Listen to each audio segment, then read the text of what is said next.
I am so excited to have Jeff Goldshine on this podcast today. I'm so excited that you're here with me just because I've gotten to learn more about you over the last several months actually by now, but it feels like I've known you for honestly years, just how much we've clicked and connected.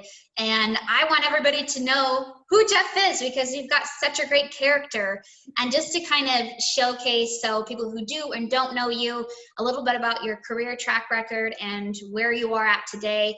It's very impressive to know that you've worked with some of the most renowned different property management firms out there, from being the executive vice president to the COO to the president.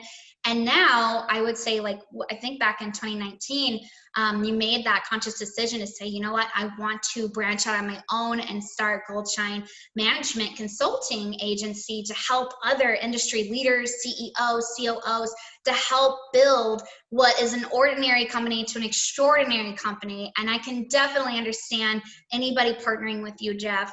I mean, you are just a wealth of knowledge and wisdom that you can bring to the table, and anybody who could have the opportunity to meet you and grow their team with you is, I mean, it would be one of the best ROIs that they could receive.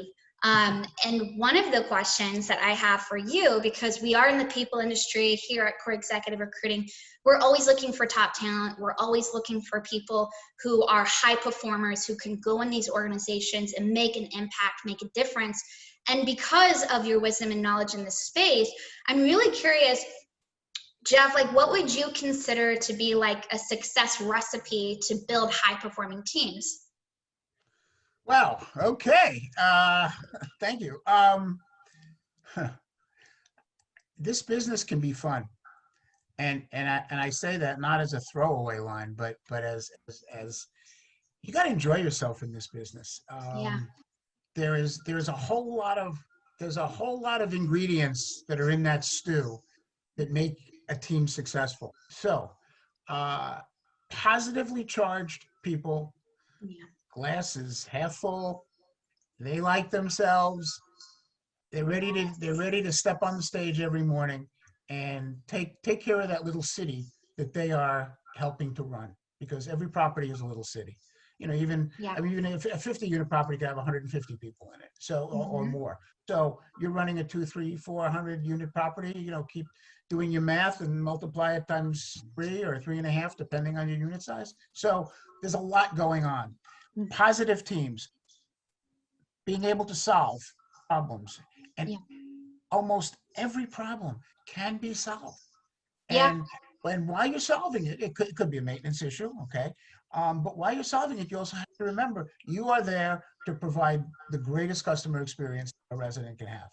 Stuff is going to go wrong in our business. That's okay. It's how you fix it, and do you do it promptly, and do you do it with a smile, and do you follow up? So, simple answer: a positive person that is an actionable type, doesn't want to sit around but wants to do. Yeah. And a good communicator, you're on your way to success. I love it. I love it. I mean, if I can just add a little bit to what you're sharing, you know, what I'm kind of hearing from you is there's so much ingredients that go into it. There's not one simple ingredient that just makes it all happen. You know, everybody plays an integral part, but I think the positivity and liking yourself and enjoying the work that you do and add value, it's contagious, right? Like it can be contagious and flow into your team, give them the confidence to help kind of be in harmony with one another. And then, you know, just solving problems, you know, getting in the thick of it and getting your hands dirty and figuring out how can we figure out what is the solution. Here at CER, a lot of the times when we are interviewing candidates, you know, we look at people who are either internally motivated or they're externally motivated, and kind of to break that down is kind of what you're talking about. The internally motivated candidates, or high performers that we call them, find solutions. They don't look and dwell at all the problems at hand and then they wait to be reactive and try to clean up mode. They're the ones who are like, hey, I see there's, maybe we're talking a little farther out, but I see there could be a potential problem. How can we get in front of it, be proactive, and get ahead of this and gather our team so it can be all on the same page to execute?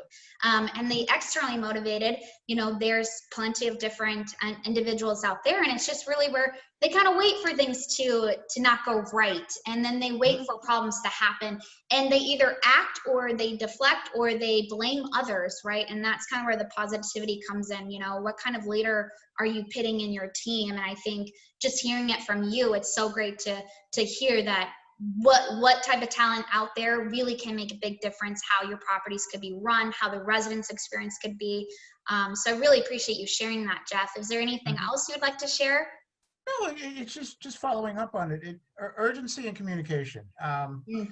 We are in a problem-solving business. Whether it's we need to rent, our occupancy's dropped, or we need to. Generally speaking, you're going to need to rent 3, 4, 5 apartments a week. So you have to do that. And if there are any mechanical problems that come up, you have to deal with that. But urgency, it needs to happen quickly, and communication, because you may not have the answer. That's okay. Yes. You're working with people that may have the answer. You're always a phone call away from a supervisor if you want to brainstorm. I think there are times when people feel, I got to do this. I got the monkey on my back. I got to handle it now. I got to handle it quick.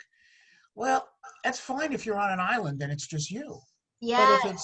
But if you're not on an island, bring your team in. Hey, we got to put this all on our shoulders. How do we handle this one? All right, 3 different ideas. Let me reach out to my supervisor, or depending on the issue, you may not have to. But it's okay to get help to try and solve something.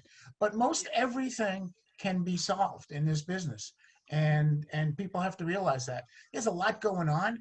And let me just I'll end with one piece of advice. This is the kind of business where you go in the morning and you have a to-do list of 16 items. And before you even hit the door, something happens. At the end of the day, you're going home and you've accomplished 18 items, but none of them were the 16 that you were trying to handle. So it is that kind of a business. And some people are flexible and some people aren't. If you're not flexible, probably not the best company to be at, because you can't control every piece of what's going to happen. I love it.